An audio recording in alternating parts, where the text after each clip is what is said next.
The most dangerous illusion in corporate life is believing your colleagues want you to succeed. They don't. They want to survive. Niccolò Machiavelli understood that in an environment governed by scarce resources like titles, budget, and promotions, loyalty is entirely conditional.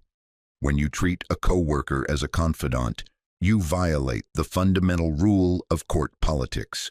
You become entirely predictable. Every personal frustration you vent, every ambition you confess, and every weakness you reveal is quietly filed away. They are not building a friendship with you. They are mapping your boundaries.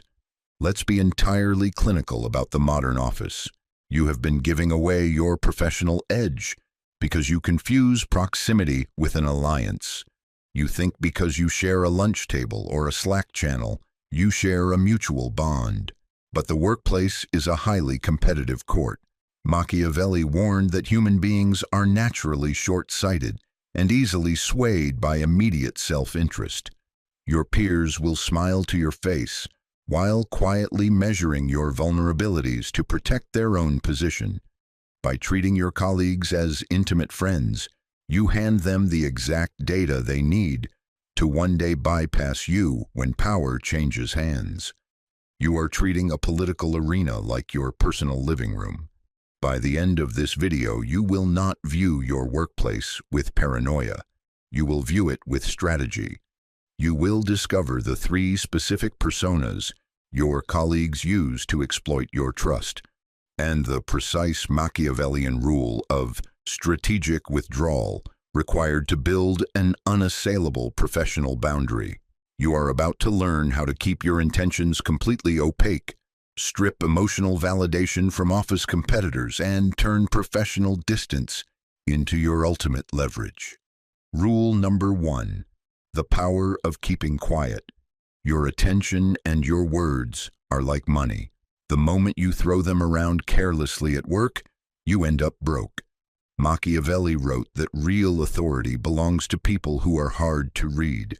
In the modern office, keeping things to yourself isn't about being dishonest, it's just smart self-defense.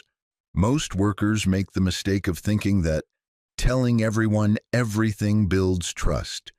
They sit in the break room and talk openly about their future plans, their personal life, and what they really think about the boss. They think they are bonding. In reality, they are giving away their power. When you tell a coworker everything, you hand them a map of your weaknesses and your fears. You become completely predictable, and a predictable worker is easy to manage, easy to control, and easy to pass over for a promotion. Smart people treat their personal information like a prize. They share just enough to look like team players, but never enough to lose their advantage. When a coworker asks about your career plans or tries to get your opinion on office drama, your natural instinct is to give a full answer because you want to be polite. You have to stop doing that. Answer with a neutral question or just talk about the project you are working on. Your words only have value when they are rare. If people don't know your business, they can't use it against you. Rule number 2, exposing the 3 office traps. To protect your career, you need to realize that the office is full of people who act like friends just to help themselves. Machiavelli pointed out that people who want to use others will always find victims because human beings are easily fooled by kindness. You need to spot and avoid 3 specific types of workplace friends. First, the secret collector. This is the coworker who starts deep personal talks by acting like they really care about you. They ask about your personal struggles or why you're annoyed with management. Do not fall for it. They aren't listening to connect with you. They are listening to find your weak spots. For example, think of the colleague who says, "Just between us, don't you think the new deadline is completely unrealistic? I'm thinking of saying something. What about you?" The moment you agree and vent your frustration, the conversation is no longer a secret. The secrets you shared over coffee will be quietly passed to the bosses during a review or a restructure to make you look unstable or unloyal. Second, the jealous competitor. This person hides their envy behind jokes or helpful advice.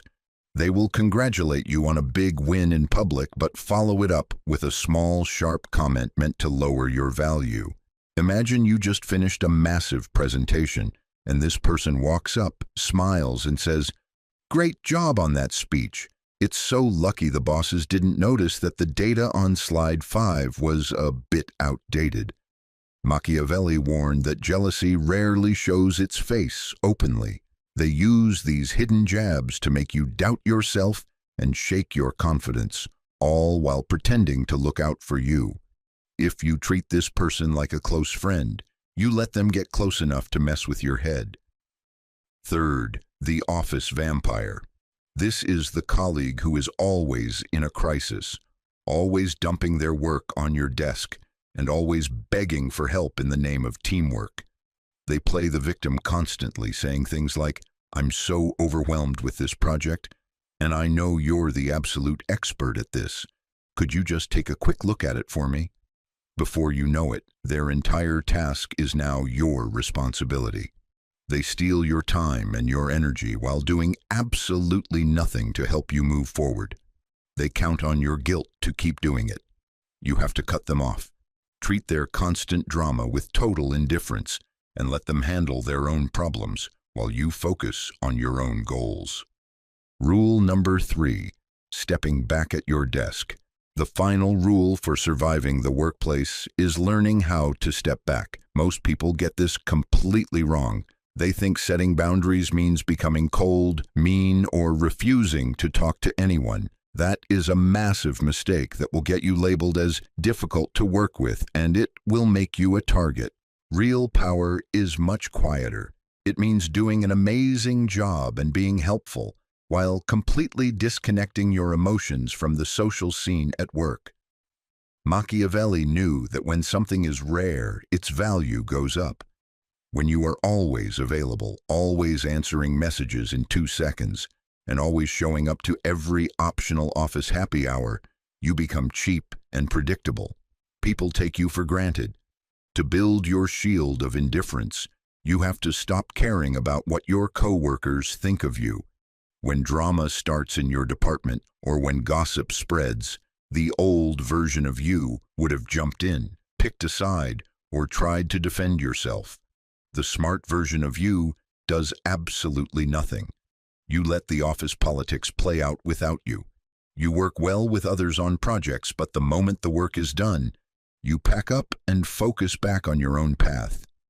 By making your personal time and energy rare, you force your coworkers to respect your space. You stay in the game, but you play it on your terms alone. Think about what these rules are actually telling you.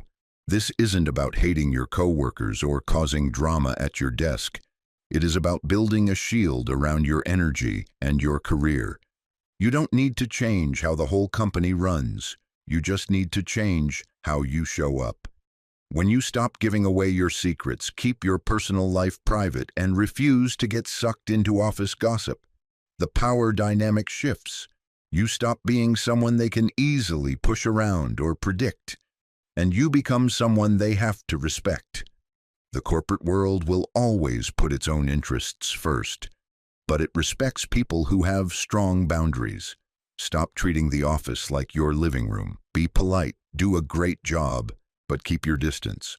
Watch how differently people start treating you when you are no longer trying so hard to be liked. If you are ready to protect your energy and reclaim your professional boundaries, drop this affirmation in the comments right now. I choose selective presence. And subscribe to Silent Authority, because here we don't give you safe corporate advice that keeps you stuck. We break down how the workplace actually works so you can win. Stay smart, stay focused,